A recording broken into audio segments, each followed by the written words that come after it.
I know some of you that signed up for this challenge, you haven't worked out in a very long time. So this could be the very starting point of you seeing great success in the future. And I hope that's the case for some of you. Oh, and a full year, and that lets you save cook here. Welcome to a brand new edition of Ageless Energy, where we talk about how to burn fat, increase energy, and balance hormones for women over 40. Over the past 20 years as a performance coach, I've worked with hundreds of women that have the exact same struggles you do. I hope to shine some light with this podcast on what can be the most challenging time of your life and let you know there is hope to find success with your health and what you're looking for. Please share and enjoy.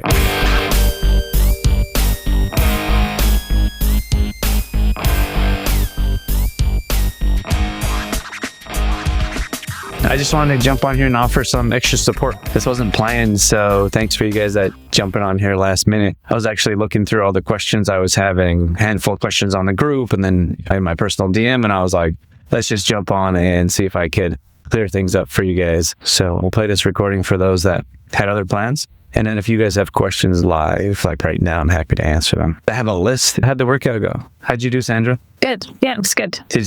I want to ask if you're sore. Have you been regularly exercising? And I'm not sore. No, it's so far very similar to what I've had in my workouts. So I've been fine. Maybe tomorrow. You'll see. Yeah, probably tomorrow. I gotta tell you guys, so I had this really crazy piriformis. Some of you know this, kind of a bit of an injury I was dealing with. So I've been rehabbing for a while. It's a long story, but I haven't done lower body. Like I've been doing stretching, mobility, cardio, and I wanted to do a new video for you guys Friday. That's why you don't see it in the app. So I just recorded one yesterday.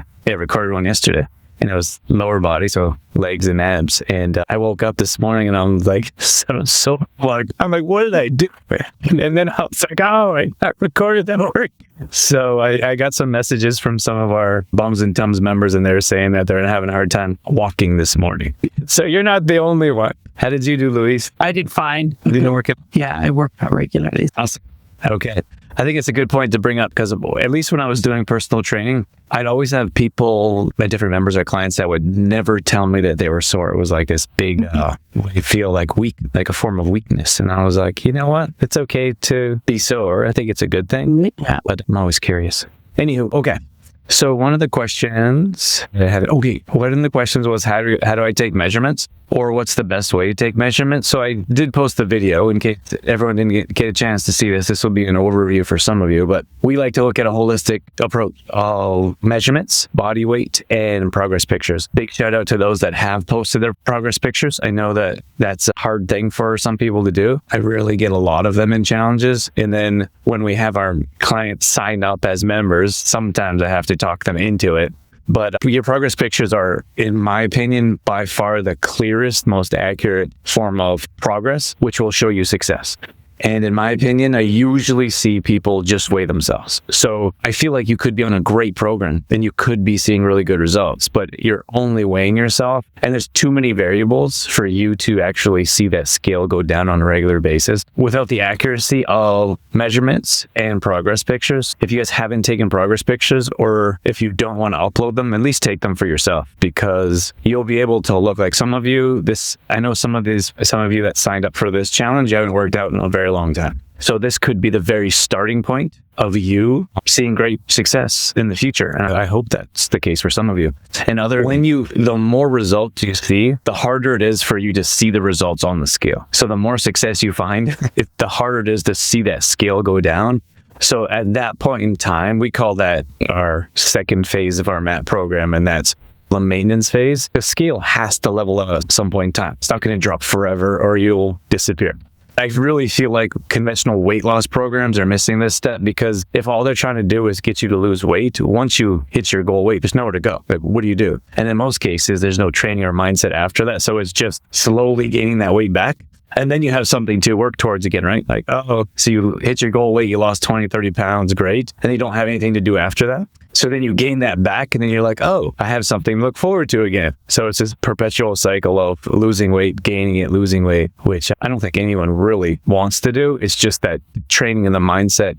But what I was saying is that one if you're just looking at weight and you hit that goal weight and you don't have progress pictures or you don't have measurements to see yourself toning up, then what are you looking for after that? And most people have nothing. So they give up because they're like, oh, the scale's not moving. Not going to keep weighing myself. And then they feel like they're failing because they're not continuing to lose weight when they don't have any weight to lose. And then they quit. And then they gain all their weight back. So at any rate, I think we have put we've put so much work into every single step of this program. So every part of it, I wouldn't overlook any of it. Like every part of it has a reason. Like sometimes people if you look at, this will be my last point and I'll let you go. You look at some people, we'll see a picture of themselves because people don't really take pictures of themselves. Like everything's like selfie and head up, right? But if you look at a full picture of yourself, a lot of times people don't want to see that, or they see it in like a picture or someone else takes a picture and they're like, whoa, I didn't know I looked like that. And then that gives them that motivation. Like, okay, I got to do something about this because I didn't realize that's how I looked. Consider this progress pictures a starting point for you to be like, okay, you may not want to do it because you may not want to see the reality, but that will give you the extra inspiration to stay on track when you don't want to or you're finding it hard. That's when I like to talk about discipline instead of motivation. But when that motivation starts to dwindle like it always does, you have that discipline because you have a driving force and you know every week you're doing your measurements and your progress. Like you should be doing your progress pictures, measurements, and weight every week. I did this morning and do the stretching. Went good. So it was just the extra abs one that you had on the Today, yeah. on the mat program. I'm going to do the stretching one too because I walked, 13 kilometers through the bush today. So I'm feeling it. How many steps? You count? 12,368 Awesome. Good for you. will be doubled up. We were in New York City one time and we were at like 28,000 steps. If anyone has visited, it's like you just walk the whole time you're there. And I was so tired of walking and my feet hurt. Dorothy wanted to do 30,000 and I was like, no, I'm done. I'll get another step. Well, mine was through willows and uneven terrain and all the rest of it. So I always get a blister on the end of my pinky toe and I can't figure out how to not get that every time that I end up doing wildlife sweeps. Me and my baby toe have to have a chat. I wish I had some advice for it. I might have to try something. It's right on the end too. And then my blister will get blisters. Haven't figured that one out yet. Take some recovery. Let's jump over. Trudy, how are you? Nice to see you. How's your workout? Oh, maybe I can help because I don't know. Okay, we can come back to you. Not good? We'll keep. Okay, so I just talked about how to take progress pictures or not. We have a video on how, I won't get into the how to take progress picture or how to take measurements. So I did the video. If that wasn't clear, let me know. I think that I don't want to just keep repeating what I said. I think the importance of it is better than how to take them. If something bothers you, we do have a knee program that works quite well. I use it before my training, before I do some type of competition, and it works really well to prevent, but you can do it as a treatment as well. So we do have a knee program, or we can give you some knee exercises or ideas. It seems to be normal. Women in this age group often have knee pain. In my humble opinion, I suggest that a lot of times injuries come up from lack of use. We run into these types of issues when we stop using our body. I'm very privileged to watch a toddler grow up. He's just over 3 right now. And how his body moves is I'm so envious. I just like to watch him move. He squats and he's like a flowing, if you guys have kids or grandkids, you know what I mean. But just how he squats and sits and gets up and moves, it's amazing to watch. And I feel like we were meant to move like that. The problem is that if you watch a toddler run around, they never stop. And if you watch an adult, they never move. So I believe we are in this situation because of lack of movement. So if you have someone that starts our program, they're like, oh, whatever it is, my knees hurt, my wrists hurt, my back hurts. And usually it's because we in general have lived a sedentary lifestyle. And then we start working out. So your body's like, hey, what's going on? I don't really know what to do. And then we stop because we don't know what else to do. And we want to get away from that pain as much as possible. I would suggest leaning into that discomfort and living outside of your comfort zone, because in most cases people come to us because they're not happy with where they are health-wise in their life, and the only way to get around that or get past that is to push your normal, whatever your reality is that you created has brought you to the situation that you're in. And there's a lot of limiting beliefs that have to be changed and adjusted to get past that place. But a lot of times I see the mental block before the physical block of you had an injury 20 years ago. When you get up off the couch, you feel a little twinge and you feel like you shouldn't do any type of squats, lunges, etc. So I would suggest pushing through that unless it's acute. It's a little bit different. I feel like when there's any type of discomfort, we just avoid it altogether and stop. But there's other things that you can do. Like I wouldn't suggest just stopping. I'm not doing any more workouts because I think there's going to be pain. I would suggest finding different ways to move your body that may be a little bit less pain until you realize like there's an uncomfortableness about exercise that a lot of people live in. They won't put their body in.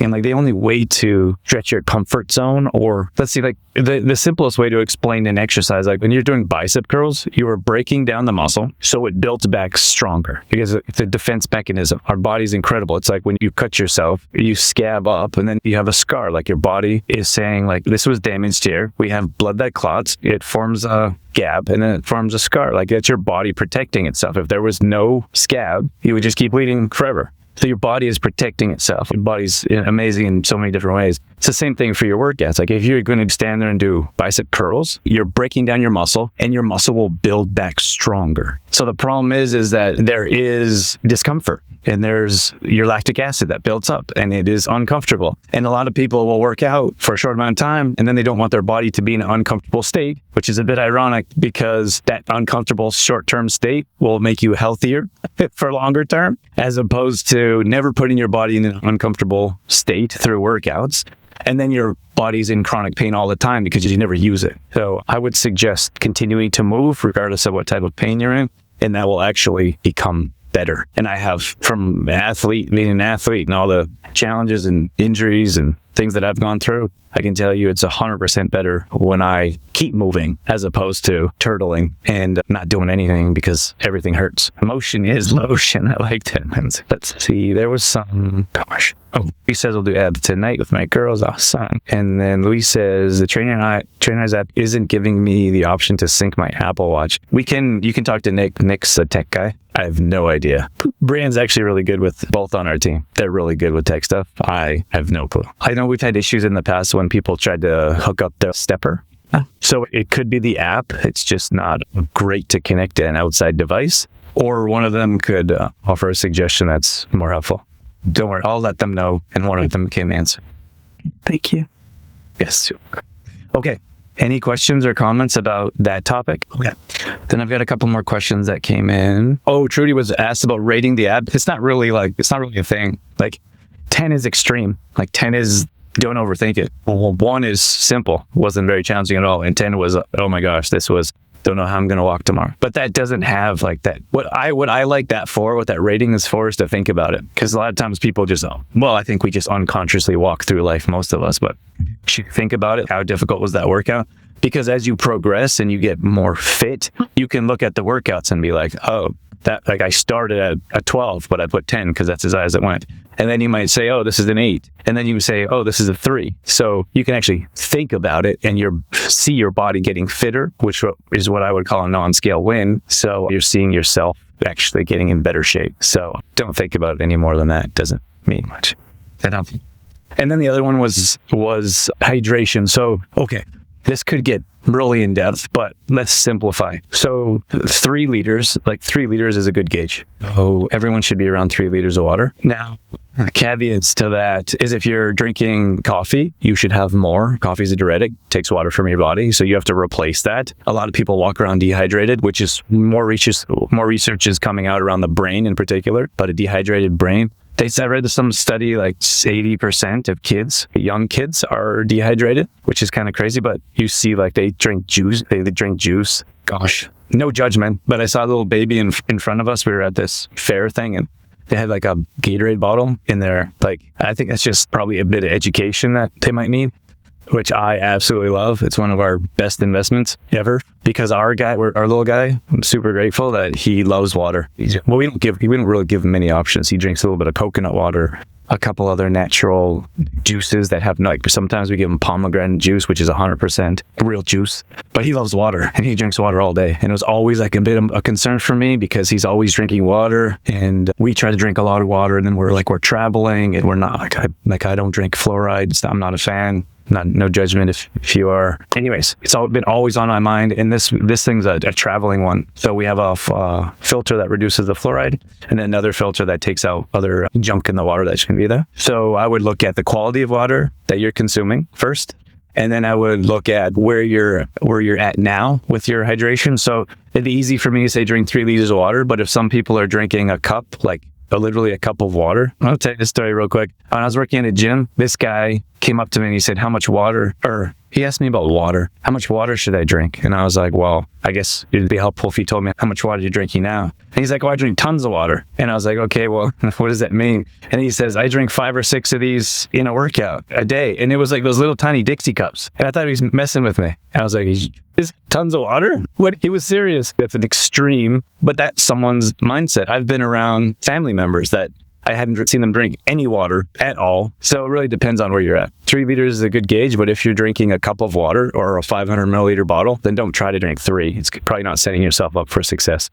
So try to slowly increase until you're comfortable with drinking more water. And then other things come with that, right? Like you have to get used to carrying a water bottle around everywhere you go. You have to be okay with going to the bathroom a little bit more often. Like sometimes I will talk to people, like new members that come to us, and they go pee once, twice a day. Like that's probably not enough. So I tell them to start drinking more water, and they're going to the bathroom 5 or 6 times a day. So you have to slowly make adjustments in your life so these things become more sustainable. And it's not like, well, I drank 3 liters for a week for this challenge and then going back to drinking nothing. Probably not helpful for you long term. I'm good. Any questions about that? Best time to work out and working out fasted. Okay, so best time to work out is morning. For me, it's a no-brainer. Like I like if I were to look at if I don't work out, I think about getting my workout in all day. Like, oh, I should work out. Is this a good time? When should I get my workout in? When am I going to have time for it? And then I get a little bit of guilt when I don't have that workout in. When I get that workout in the morning, I feel energized. I feel more confident. I feel more accomplished. And like that's done and out of the way. And I just feel like more in control of my day because I already have that complete. I just feel better about myself. So think about that compared to something sitting on the back of your mind being like, am I going to get my workout in? Maybe I'm going to miss it. Like just noise and nonsense you don't need. Find a way to schedule your workout in first thing. That's the best thing that you can do. And there's less excuses. We find that the later you plan your workout, the less of a chance it's going to happen because life gets in the way and everything else is prioritized. One of the things I would like to ask of you guys is that some of you know that I don't run ads on this show and don't plan on in the immediate future. So the only ask I have for you is that you help us spread the word so we can help more women burn body fat, increase energy, and balance their hormones. And the only way that we can do that is if you can rate and review this podcast. So the single thing that I could have you do or could ask of you is to leave a review. It'll take 5 minutes or one swipe with a thumb. It would mean the absolute world to me. And more importantly, you could change the world for someone else. As many of you know, there's plenty of women that struggle in this age group for balancing hormones, increasing energy, and burning body fat. So if you could help spread the word, that would make a big difference in our life and probably someone else's as well. So that was okay. And then the other question was, working out fast. I'll get to that. What would affect water not quenching your thirst? I started taking some sea salt in the morning. Yeah, so you just don't have the electrolytes. You started taking liquid mags. Liquid magnesium is electrolyte. Potassium is electrolyte. You can try sea salt. You can try coconut water. You can try squeeze a lemon. But usually it's beforehand though, right? So you could look at sodium, the types of food that you're consuming. Usually if you're thirsty today, it's not that you haven't drank enough water today, it's usually the last couple days. So you could consider, it could be the extra coffee that you drank. It could have been extra workout. If you're working out, you're sweating, that needs to be replaced as well. Look at other steps besides, I've drank in 3 liters of water, You've drank 3 liters of water, and why isn't that enough? Consider what other things that are happening previously, because also a bunch of things like, is it hot out? Are you sweating more? Could be sweating more. Extra stress, stress drains everything. Certainly something to consider. I'm going to wrap things up here in about 5 minutes, so I just want to do a quick one for you guys tonight. I already touched on being sore after a workout. And then this is a good one. Tina just jumping in here, and I'm leaving. Hey Tina. this is my last one, and I'm gonna wrap things up for you guys. I dropped that video for you guys. So there's clear research around having fuel in your body before a workout. And it's as simple as that. Like, I would suggest that the easiest recommendation, and some of our members might get tired of me saying this over and over again, but the easiest thing I can recommend is making your shake the night before and having it the first thing when you wake up. That's it.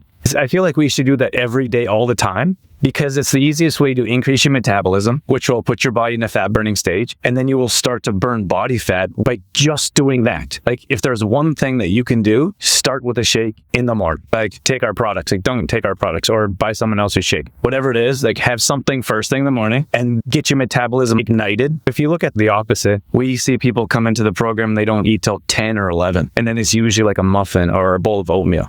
Like, that's not, like, obviously a muffin is like a cupcake without the icing, but you don't have the nutrients that your body needs to kickstart your metabolism and start burning body fat. So that's why it's so hard for your body to actually burn body fat. Like, many of you come to us and you've been accumulating body fat for years. So flip that upside down and say, I'm going to do something different. So 30 grams of protein, for whatever reason, scientific research shows 30 grams of protein makes that difference. So, but there's a dozen different things. Like, it's just the easiest thing. Like, supplements, if you have good quality supplements, to me, they're like a life hack. Like, I could eat a chicken breast in the morning, but I don't want to. And I don't want to cook it. I don't really want to eat it, but I can shake 30 grams of protein with collagen and a scoop of protein, and I get 35 grams of protein, and I drink that and I go work out. And that's it. Doesn't get any easier than that. If that's not really your thing, try something. Like, you need something in your system. So I like banana and peanut butter. That's pretty simple. Easy to digest. You have a little bit of protein with the peanut butter. You have fats. You have potassium, you have some sugars, quick sugars to fuel your workout. That's a simple way to add something before your workout. But you guys have to eat. There's no way around it. Otherwise, your body is burning muscle mass instead of body fat, which is a big issue, because I hear all kinds of people say, oh, I can't, and it doesn't matter. There's a dozen different reasons why people say they can't eat in the morning. Thousands and millions of people eat in the morning. You can too, if you want to. But a lot of times people say, oh, I just can't do it. So then that limits their ability to see results, increase their metabolism, start burning body fat, which is what they want. And then on top of that, the results that you want to see, like, women are losing, well, we all are in general, but women in particular are losing muscle mass rapidly in this age group, and it just gets harder to retain your muscle. So you have to do something, and that starts with resistance training workouts, which is what you guys are doing, and then eating a high protein diet instead of a high carb diet, which is what we mostly see from, like, our society. See, Trudy says, are you still okay with Kirkland protein bars? Yeah, those are good ones. Thanks for the idea. Kirkland brands. Kirkland, I think, has 25 grams of protein and lower in calories. So often you'll see a protein. Oh yeah. So the problem with the RX is that they're about 9 to 11 grams of protein. Those are good. Don't get me wrong. I don't want to. But I hear a lot of times when I talk about protein bars, RX always comes up. It's really good. Like, it's really nice and has clean ingredients. It just doesn't give you the protein content that you need. Like, in most cases, you guys want to have 25 to 30 grams of protein per meal. With the RX bar, it's 200 calories and it has 9 to 11 grams of protein. So let's take the average of 10. You'll need 2.5 of those, which is 500 calories. It's probably too much. I would say yes. 500 calories, that would be more of a meal replacement to get your 25 grams of protein. So the RX bars are great, they're clean, but if you're using them as a protein bar, you'd be lacking the protein that you need. Otherwise, great snack. That's the wrong protein bars. Oh, but the 30 grams, you can have eggs, you can have cottage cheese, you can have bacon, whether that's, I'd choose turkey bacon if it was meat. There's a number of different things that you can do to grab your 30 grams. I would suggest finding something first. If the easiest transition is banana peanut butter, do that first. And then work on finding 30 grams, because both are going to help, but the 30 grams in particular, like, you're starting your day off with what your body needs instead of just think about, most cases it's carbs, right? So I would avoid starting with carbs, and then those carbs turn to sugar quite quickly, and then you probably crave sugar throughout the day because your body's got, that's what it's got first thing. So some of you know what it's like when you have like a candy bar or like a candy from Halloween. You want more of it. It's not like, oh, I'm just going to have one. I'm going to sneak 3 or 4 or 5, because your body's got a taste of that sugar and just wants to continue to give it sugar, think of that as a lower quality carbohydrate that turns to sugar quite quickly in your body. But shake over a fruit smoothie, well, I think for me personally, the shake is just easier. Like I shake it up. It's a bit harder to have a smoothie because sometimes it jellifies or sometimes doesn't sit well. And I'm like, I prep everything. Like I fill this water. We have an evening routine that happens everywhere we go. So like this Berkey, I fill with water the night before because it's a slow drip. So we have water for the whole day. I fill all the water bottles the night before. We have our kombucha with our mag on the counter right now. Vitamin sitting out, done. What's the other thing? Oh, shakes. We make shakes every night before bed. Part of our routine. Doesn't matter where we are or what we're doing, whether we're on the road or... So you could make a smoothie if you want the night before. I just don't know how well it would sit overnight, but nothing wrong with that if you prefer. It's just, yeah, shake for me is just easy. We put in, you said 1.5 scoops of what? What time out to shake? Oh, I said for the 30 grams, like, so if it's our protein, 25 grams of protein per scoop, and then I do a scoop of collagen. So you have 35 grams. You could do a scoop and a half if you don't have collagen. Or you could do one scoop of protein, and you can have a hard-boiled egg, or you can have a piece of bacon, something with 5 grams. You can have a cup of yogurt. There's a bunch of different things you could do. I'm good. Awesome. Thanks for showing up, especially late notice. Nice to see you guys. Thanks for your cameras on, Lindsay, Trudy, and Sandra. Appreciate that. Nice to not look at a black screen. If you guys need anything throughout the week, let us know. We just started. Get your workouts in and post in the group. Questions are always welcome. Keeps things flowing. And we're always here for support. So reach out if you need. Good night, everyone.